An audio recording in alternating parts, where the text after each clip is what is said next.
수학의 세계에 말이죠. 오랫동안 우리 세상엔 도저히 존재할 자리가 없어 보였던 아주 미스터리한 숫자가 하나 있었어요. 이 보이지 않는 수를 눈에 보이는 공간으로 확 끌어올린 혁신적인 아이디어. 바로 복소 평면에 대한 모든 것을 지금부터 한번 제대로 파헤쳐 보죠. 모든 건 바로 이 질문에서 시작됐어요. 아니, 대체 제곱해서 음수가 되는 수는 어디에 산다는 걸까요? 이게 수백 년 동안 수학자들을 정말 괴롭혔던 문제인데 기존의 생각의 틀을 완전히 깨부숴야만 풀 수 있는 그런 문제였습니다. 보통 우리가 아는 숫자의 세계는 바로 이 수직선이잖아요. 딱 1차원 세상인 거죠. 양수, 음수, 영, 분수까지. 모든 실수는 이 직선 위 어딘가에 자기 자리가 딱 있었어요. 근데 제곱하면 마이너스 1이 되는 그 이상한 숫자, i가 비집고 들어갈 틈이 어디에도 없는 거예요. 그래서 수학자들이 어떤 생각을 했냐면, 이건 완전히 다른 차원에서 생각해야겠다 하고 도약을 시도한 거죠. 선 위에 답이 없으면 아예 선을 넘어서 면으로 확장해버리면 어떨까? 이런 발상을 한 겁니다. 이게 바로 수학의 역사를 바꾼 혁명적인 생각의 전환이었어요. 그렇게 해서 탄생한 게 바로 복소평면입니다. 이 복소평면이라는 건 모든 복소수에게 기하학적인 집을 마련해준 2차원 공간이에요. 그러니까 그동안 머릿속에서만 맴돌던 추상적인 대수학의 세계랑 눈에 보이는 직관적인 기하학의 세계를 잇는 거대한 다리가 탁 놓였다고 생각하면 돼요. 자, 바로 이겁니다. 그 아하 하는 순간이 바로 이거예요. 원래 있던 가로 방향의 실수축은 그대로 놔두고요. 여기에 수직으로 허수축이라는 새로운 차원을 그냥 추가해버린 겁니다. 그러니까 축 하나 딱 추가했을 뿐인데 좁아 터졌던 1차선 도로가 갑자기 광활한 평면으로 확 넓어진 거죠. 근데 진짜 재밌는 건 뭐냐면요. 이 어마어마한 아이디어가 생각지도 못한 사람들한테서 나왔다는 거예요. 1799년엔 노르웨이의 토지 측량사였던 카스파르 베세, 1806년엔 프랑스의 서점 주인이었던 장 로베르 아르강, 이분들이 각자 이 개념을 떠올렸어요. 그리고 마침내 1831년 수학의 왕 가우스가 이거다 하고 도장을 딱 찍어주면서 이 허수라는 게 드디어 제자리를 찾게 된 겁니다.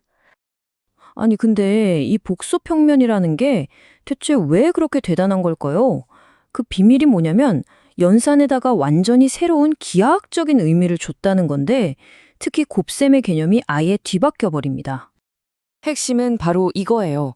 복소평면에서는 곱셈이 그냥 숫자를 크게 만들거나 작게 만드는 게 아니라 숫자를 회전시키는 거라고 생각하게 된 거죠. 이 생각의 전환 하나가 복소평면의 엄청난 잠재력을 그냥 확 열어젖힌 겁니다. 자, 이게 무슨 말인지 한번 직접 보실까요? 우리가 그냥 달달 외우기만 했던 i제곱은 마이너스 1이다. 이게 기하학적으로 어떻게 보이는지 말이에요. 먼저 실수축 위에 있는 1에서 시작해요. 여기에 i를 곱하면요. 원점을 중심으로 반시계 방향으로 90도 휙 돌아서 허수축 위에 i에 도착합니다. 자, 그럼 한 번 더 i를 곱해볼까요? 다시 90도를 더 돌아서 정확히 마이너스 1에 딱 멈추죠. 보세요. 그냥 추상적인 규칙이었는데 눈에 보이는 직관적인 움직임으로 딱 바뀌는 순간이죠. 신기하죠? 자, 그런데 이 마법 같은 회전을요, 정말 완벽하게 설명하는 언어가 있어요. 바로 현대 기술의 문을 활짝 연 열쇠, 오일러 공식입니다. 바로 이 공식인데요. 수학에서 가장 아름다운 공식 중 하나로 꼽히죠. 이게 정말 신기한 게 자연의 성장을 나타내는 수 1영, 상상의 수 i, 그리고 원운동을 설명하는 삼각함수가 다 만나서 이렇게 우아한 회전을 표현한다는 거예요. 진짜 무슨 수학의 마법가루 같죠? 전혀 다른 세계를 하나로 확 묶어버리니까요. 아니, 근데 이 공식이 왜 그렇게 유용하냐고요? 그러니까 막 빙글빙글 도는 복잡한 회전 계산을요, 그냥 각도 더하기, 이런 단순한 덧셈 문제로 바꿔버린 거예요. 덕분에 전파나 소리처럼 파동으로 움직이는 모든 신호를 다루는 게, 진짜 혁신적으로 간단해진 거죠. 자, 그럼 이제 좀 추상적인 얘기는 그만하고 이 아이디어가 실제로 우리가 사는 세상을 어떻게 바꿨는지 한번 구체적으로 들여다볼게요. 전자기학은 기본이고요. 비행기 날개 주변의 공기가 어떻게 흐르는지 계산하는 유체역학, 또 아주 작은 입자의 상태를 나타내는 양자역학, 그리고 우리 통신기술의 심장이라고 할 수 있는 신호 처리까지. 와, 정말 안 쓰이는 데가 없어요. 심지어 우리가 보는 그런 멋진 프랙탈 아트나 요즘 핫한 AI 이미지 압축 기술? 그 밑바닥에도 이 복소 평면이 보이지 않는 영웅처럼 떡 버티고 있는 겁니다. 이거 한번 보세요. 복소수의 힘이 얼마나 막강한지 그냥 한눈에 딱 보이죠?